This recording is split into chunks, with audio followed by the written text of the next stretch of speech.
Tenía ganas de aprovechar, primero que nada, agradecer tener la oportunidad de participar del NHT, de todas las ediciones hasta ahora, tanto en Buenos Aires como acá, y de poder aportar algo a la reflexión dentro del territorio de las artes digitales y las nuevas narrativas, las cuales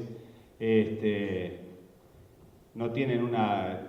Podríamos pensar que en el mundo que vivimos hoy por hoy, hiperconectado, de hipertecnologías y de poshumanismo y tantas otras cosas, deberíamos ser muchos más en esta sala, que somos unos pocos, pero sin embargo la reflexión está, se están haciendo cosas muy interesantes en todas partes, y en Latinoamérica también, y creemos que este punto de referencia que es el Seminario Internacional de Narrativas Hipertextuales es fundamental para poder posicionar este tipo de prácticas en lo que tiene que ver con la reflexión dentro de este territorio. También hoy tenemos la posibilidad de estar conectando con Valencia y tener en Valencia un evento en paralelo, lo cual habla de crecimiento, lo cual habla de que, bueno, de que el trabajo que hemos llevado a cabo todo este tiempo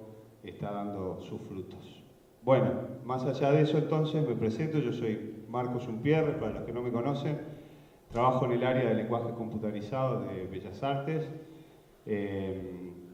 es el departamento que se encarga no solo de informática, no somos los informáticos, sino que somos quienes trabajamos con este tipo de materia sensible, que son los bits, pero también otras cosas, la electricidad y tantas otras cosas que tienen que ver con estas artes.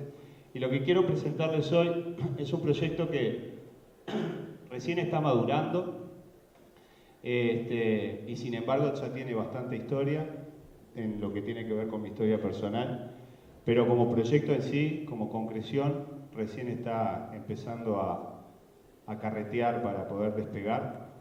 Y ese proyecto se llama Entornos Sonoros Alterados. Y quisiera hacer un poquito de historia de esto. Vamos a pasar por acá. Bueno, no quiere pasar. Perdón, pero esto hasta hace un rato funcionaba.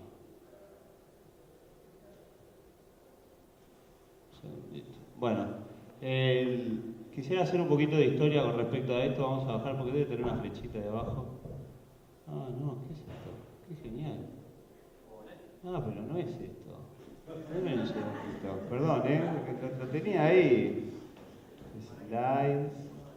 A ver, vamos a buscar. Vamos participando de una situación embarazosa. Ahí, ahora sí. Y vamos, ahí, ahora sí. Bien, vamos a Start Presentation. Disculpen, ahora sí. Bueno, perdón. Decía, es un proyecto que tiene una historia que comienza hace unos cuantos años, por allá por la década del 90. Yo tenía ya mucha predilección por lo que eran las músicas experimentales y las músicas electrónicas, y me encontré con esta persona en un proyecto de una banda de rock.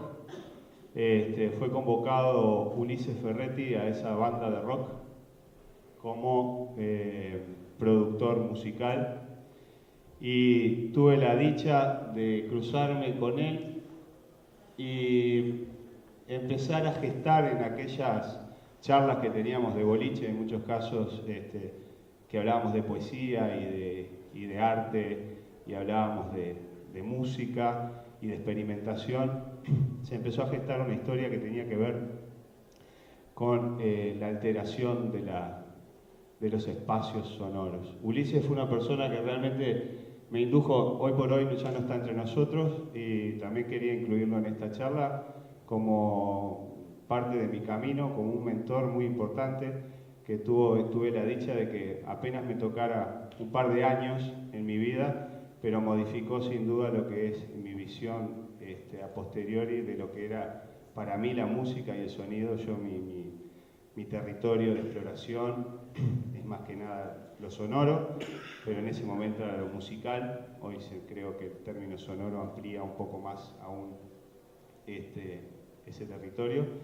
Y él logró introducirme en una serie de prácticas que yo todavía desconocía por mi juventud, por mi falta de experiencia, por lo que sea, pero bueno, tempranamente, a los 20 y poquitos, él logró plantar en mí una semilla de curiosidad acerca de lo que era el arte sonoro, particularmente.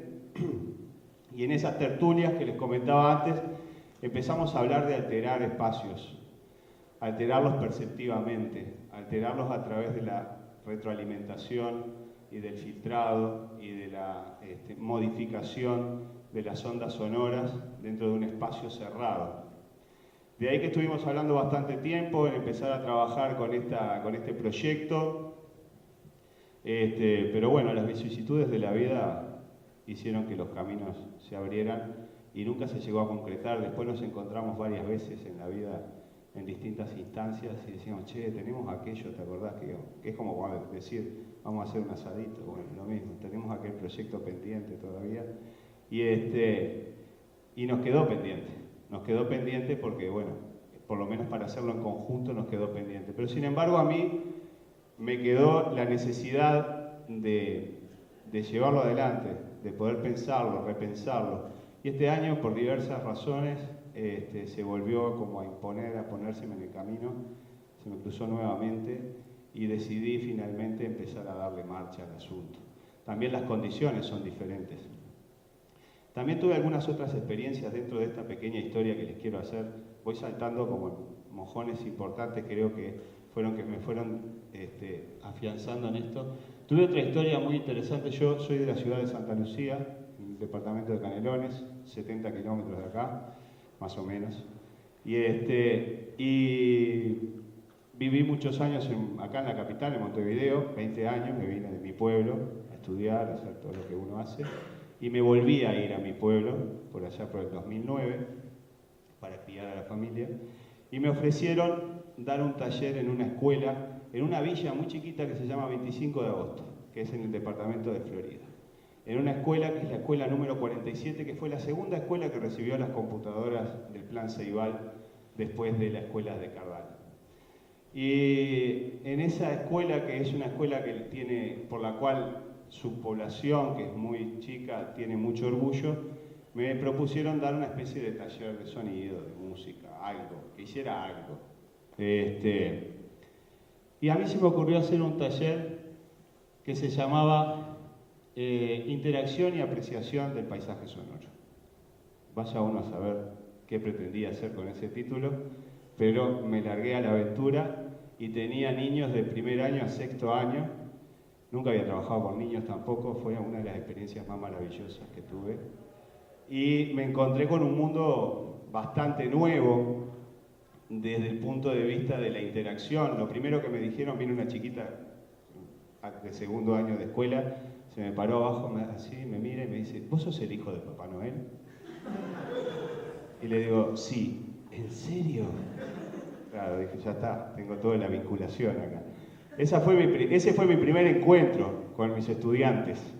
Y después estuvimos viajando por esa historia de recopilación de paseos sonoros, utilizando justamente, como recién tenía los dispositivos del Ceibal, fue muy interesante poder darles esa aplicación, ¿no?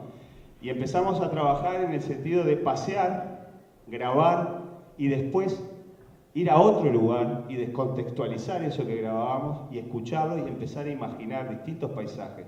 Y combinábamos con las distintas máquinas y generábamos distintas historias y distintas narrativas sonoras, a la cual me vi gratamente sorprendido por la velocidad de elaboración que tenían esas narrativas desde los niños, ¿no? Y ese fue otro de los puntos, digamos, interesantes en esto de lo que tiene que ver con el trabajo con el paisaje sonoro desde lo compositivo. Pasaron muchas cosas más en esa experiencia, en esa escuela, y todas fueron muy gratas, y espero algún día poder volver a hacer algo cercanamente similar a eso Lamentablemente después cambió la directora y esas cosas que, bueno, pasan a veces. Otra de las...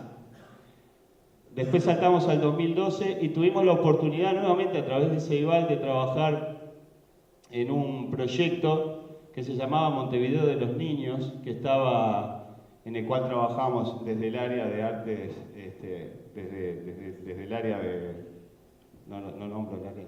Desde el área. También trabajábamos desde la Intendencia Municipal de Montevideo, estaba el Plan Ceibal y estaba un centro educativo del Cerro, Providencia, en el cual había jóvenes de bajos recursos, incluso algunos nunca habían venido a la Ciudad Vieja. O sea, el cerro queda acá, para los que no viven acá, el cerro queda a unos poquitos kilómetros, es parte del departamento y de la ciudad de Montevideo, y ni siquiera habían venido nunca al centro de Montevideo.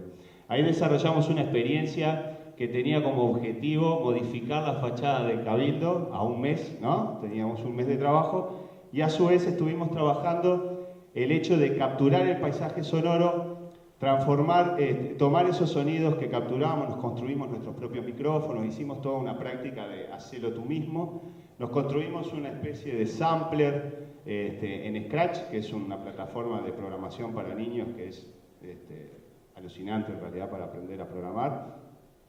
Y ellos entonces hicieron su propio disparador de sonido, se hicieron su propio micrófono, hicieron sus propias capturas y empezaban a componer con eso utilizando bases rítmicas además que le agregaban a esto, ¿no?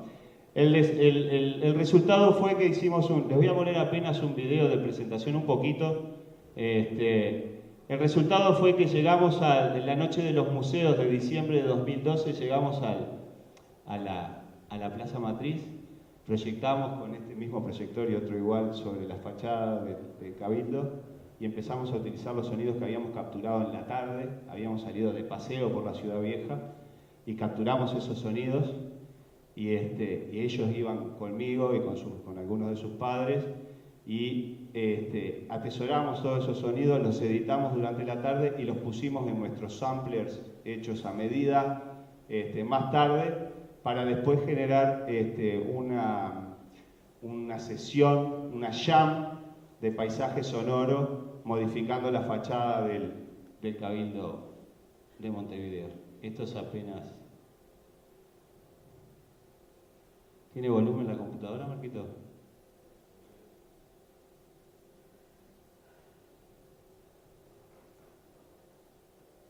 Bueno, dice, porque tengo Pure Data abierto, creo que es por eso. Bueno, ahí están los niños. Esperen que voy a cerrar Pure Data porque así no.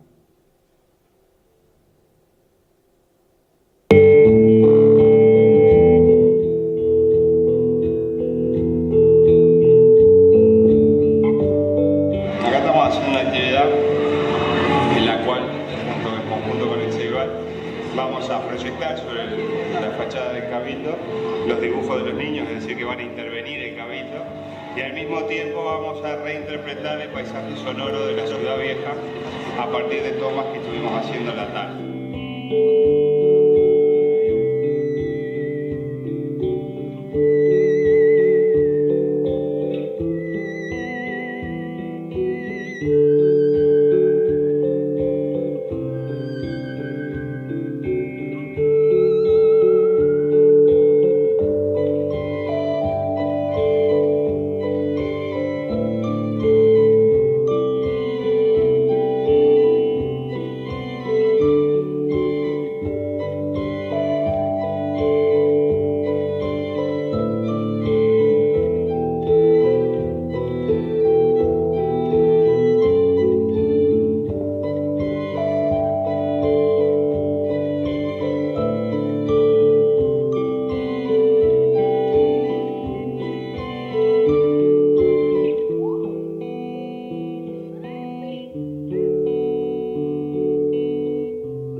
para mostrarles nada más, por lo menos lo que se hizo. Lo pueden encontrar en YouTube, Montevideo de los Niños 2012.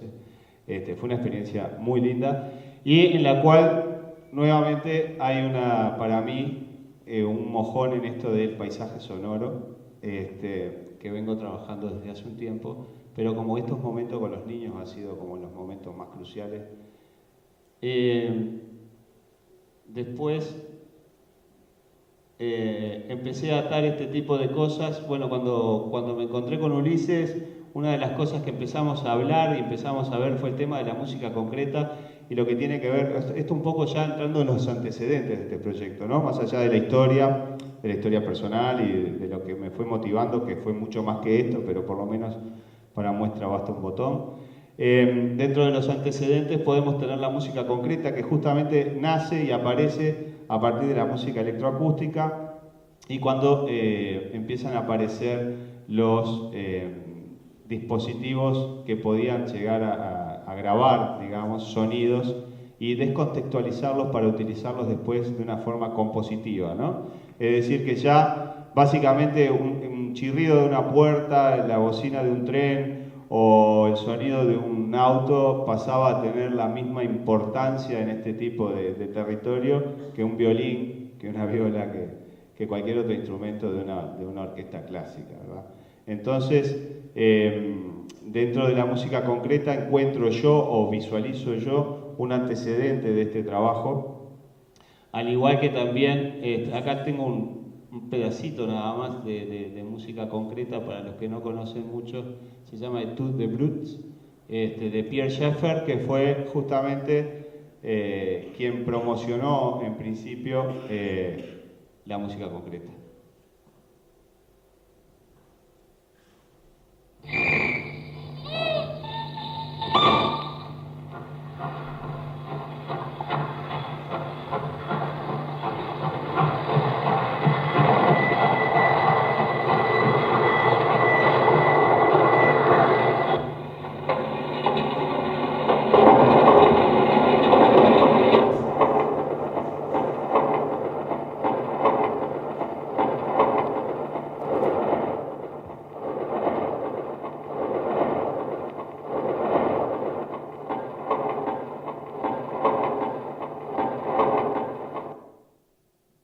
Bueno, hay muchos ejemplos de música concreta que también pueden encontrar, pero un poco para posicionarlos en este método compositivo.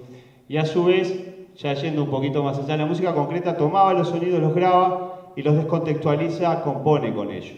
Pero después, a mediados de los 70, aparece Murray Schaeffer, casualmente los apellidos son similares, ¿no? Por lo menos en la pronunciación. Murray Schaeffer, que es un canadiense, compositor, docente, que empieza a trabajar con el concepto de landscape o paisaje sonoro.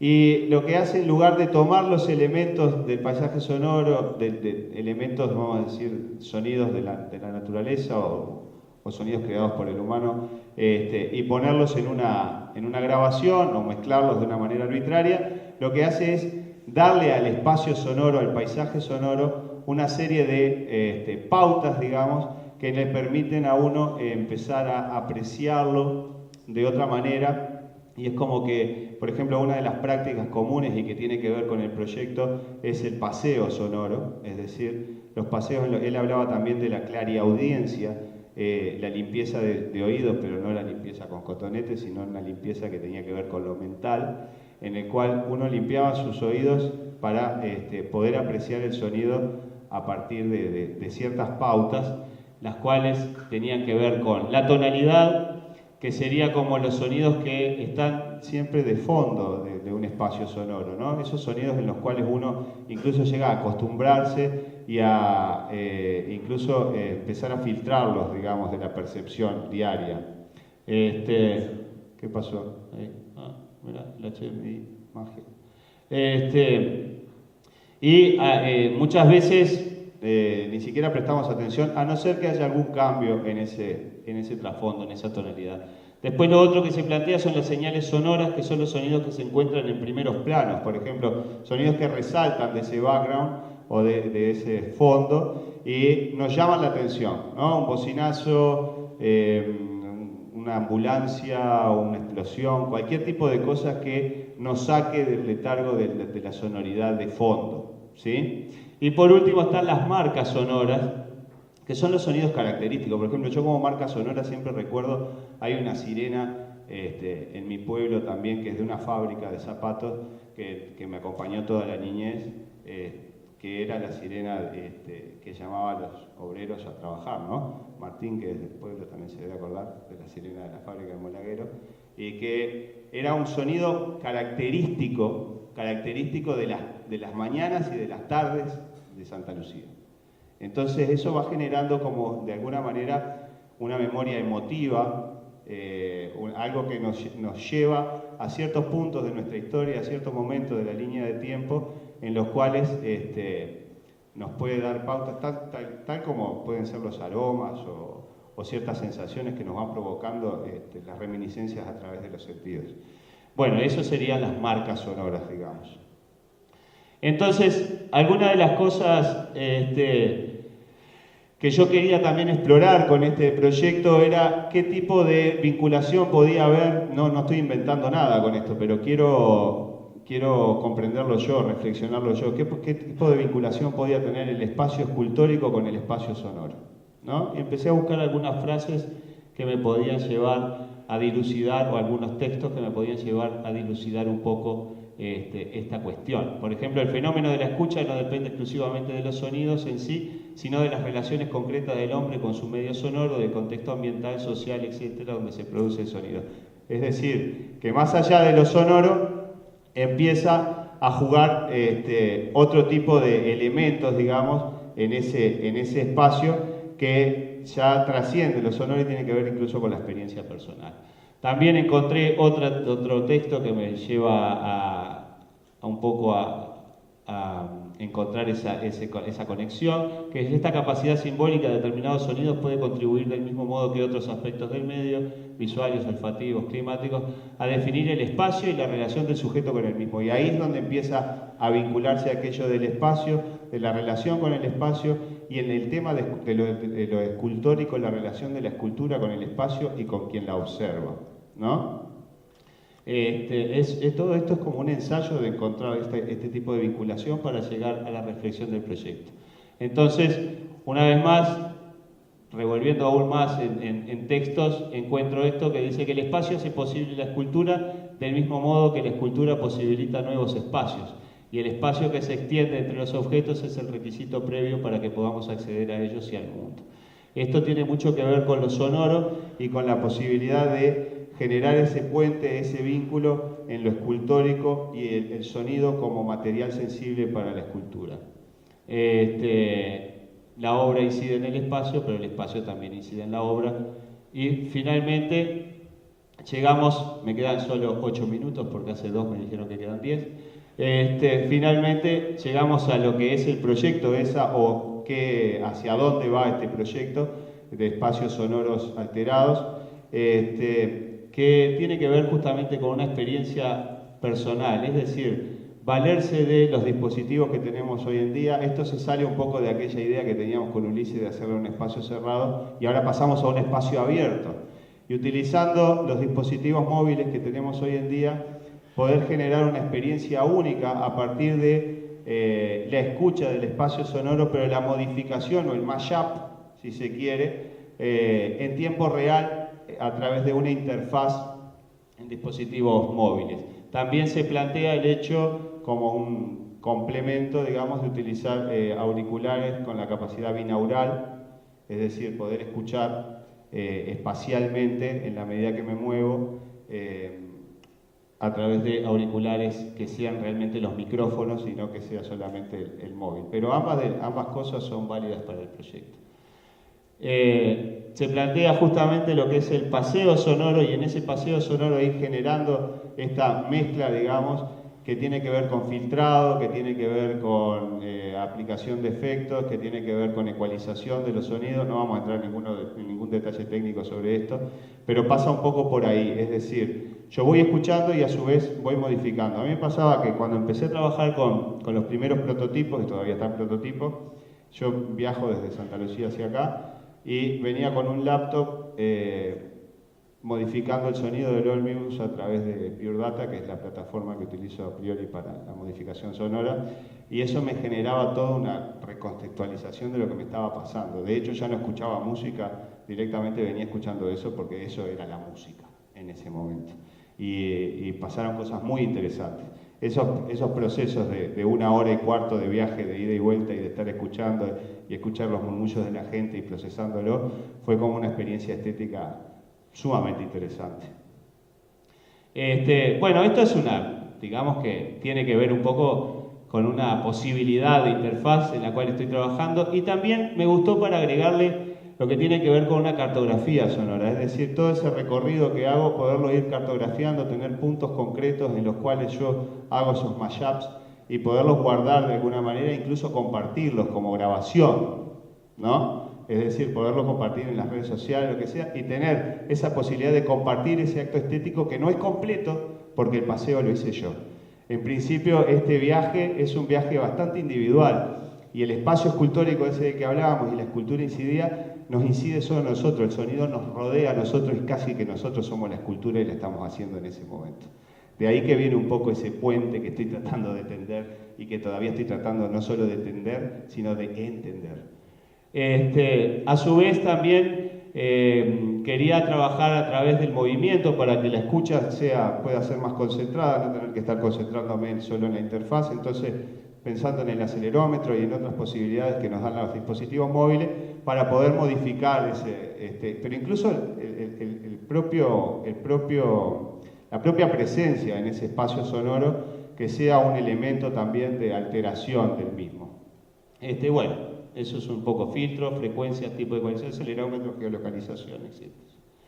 Acá, bueno, lo que les decía de lo binaural, lo puse simplemente a modo de ejemplo para quien tal vez no conozca el término, y eso es lo que nos da también la posibilidad de espacialización y de poder trabajar esa cuestión de estar incluido en el espacio sonoro y modificarlo a través de mi propio movimiento. Incluso tiene hasta algo de arte escénica, si se quiere, y se le puede agregar también, también está dentro de una posible idea.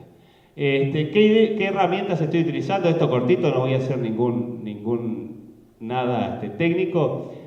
Estoy utilizando para toda la parte visual Processing, para la parte de audio Pure Data y una librería que se llama libpd, para la parte de los elementos de interfaz Control P5 y OSC para comunicar todo esto. Para lo que les interese, esta es una librería que no la inventé yo, obviamente, la inventó el señor Sean Greenlee.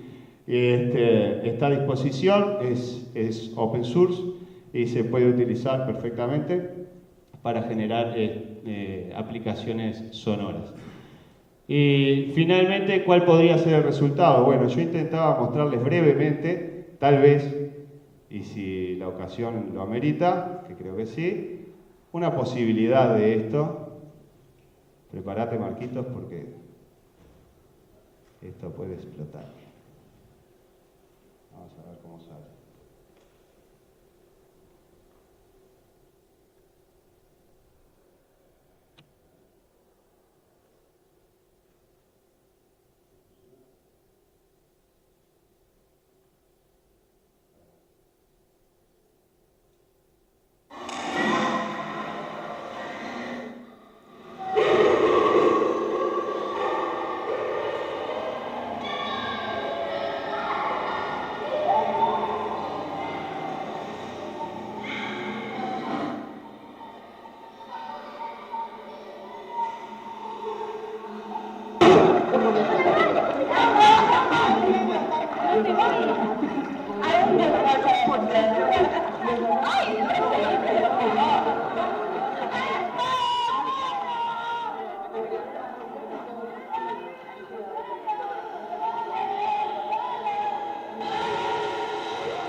Dame volumen, ahí está.